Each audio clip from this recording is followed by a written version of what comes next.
আমি বিশ্বাস করি এবং ইতিহাস যেটা বলে সেই ইতিহাসে যদি আমরা দিকে তাকাই তাহলে দেখতে পাবো যে দেখেন 2008-9 যে নির্বাচনটা হলো সেই নির্বাচনেই কিন্তু প্রথম শুরু হয়েছে এই কারুকার্য।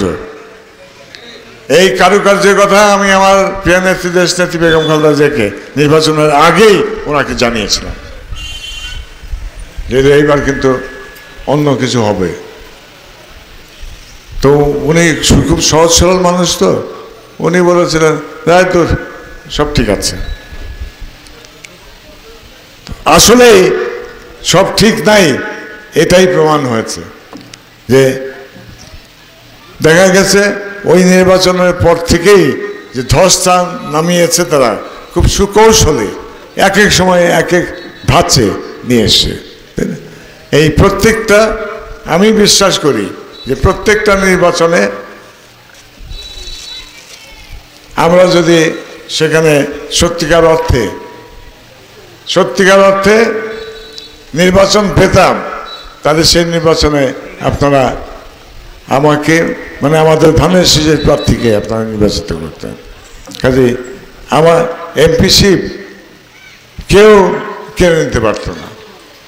কিন্তু দুর্ভাগ্য আল্লাহ পাক বোধহয় ওটাই লিখেছিলেন যে এই জাতির ভাগ্যে এই ধরনের শোচনীয় কিছু ঘটনা ঘটবে যেগুলো আমাদেরই হয়তোবা কর্মের ফলাফল।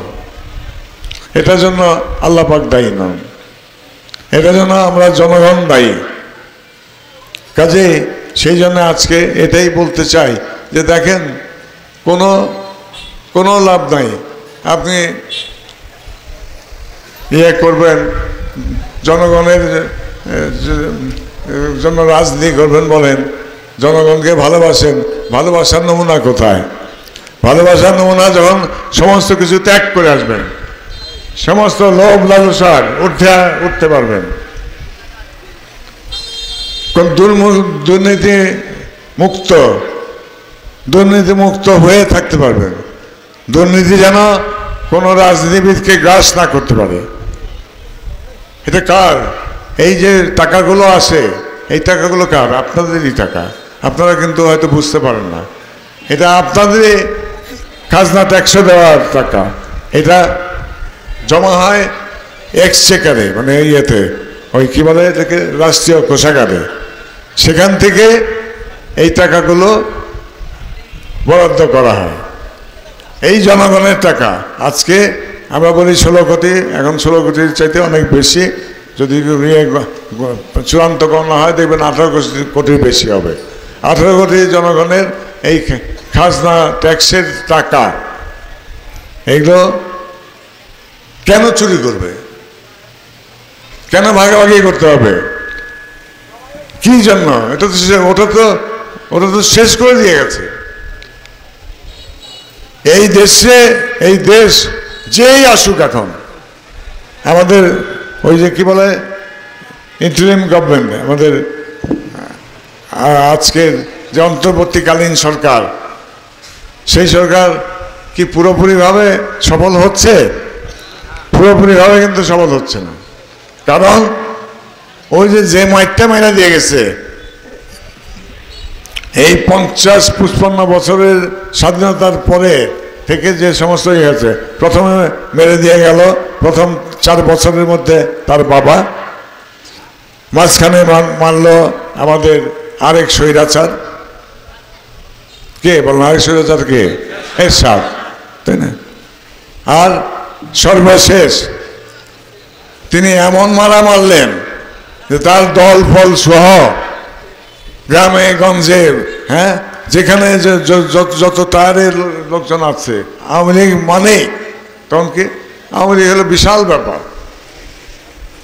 তারা এক একজন শুকনা থেকে দেখা গেল মোটা, হ্যাঁ, তাগড়া মাগড়া হয়ে গেল, তাই না? এই দিকে গাল দিয়ে ইয়ে পড়ে, তেল পড়ে,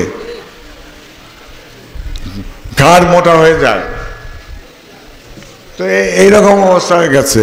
এবং এটা দেখেন আল্লাহ পাক দেখলো যে এই জনগণ তো বোধাই জনগণ, বুঝছেন তো, মনে করছে এই বোধাই জনগণ, ওদের দিয়ে কিছু ওদেরকে একবারে পঙ্গু করে ছেড়ে দিবে, একেবারে দেখা যাবে পথের ভিখারি করে ছেড়ে দিবে। তো ওখান থেকে বাঁচানোর জন্য এই যে এই কাজগুলো করেছে। 2000-এর মতো, প্রায় 2000-এর মতো ছোট্ট ছোট্ট বাচ্চা কাচ্চা থেকে শুরু করে খুব বেশি বয়সের লোকজন না, এই যে রাস্তায় নেমেছিল, তাই না? সেখানে কিভাবে তাদেরকে হত্যা করেছে, কত বড় ফ্যাসিস্ট, কত বড় কিলার।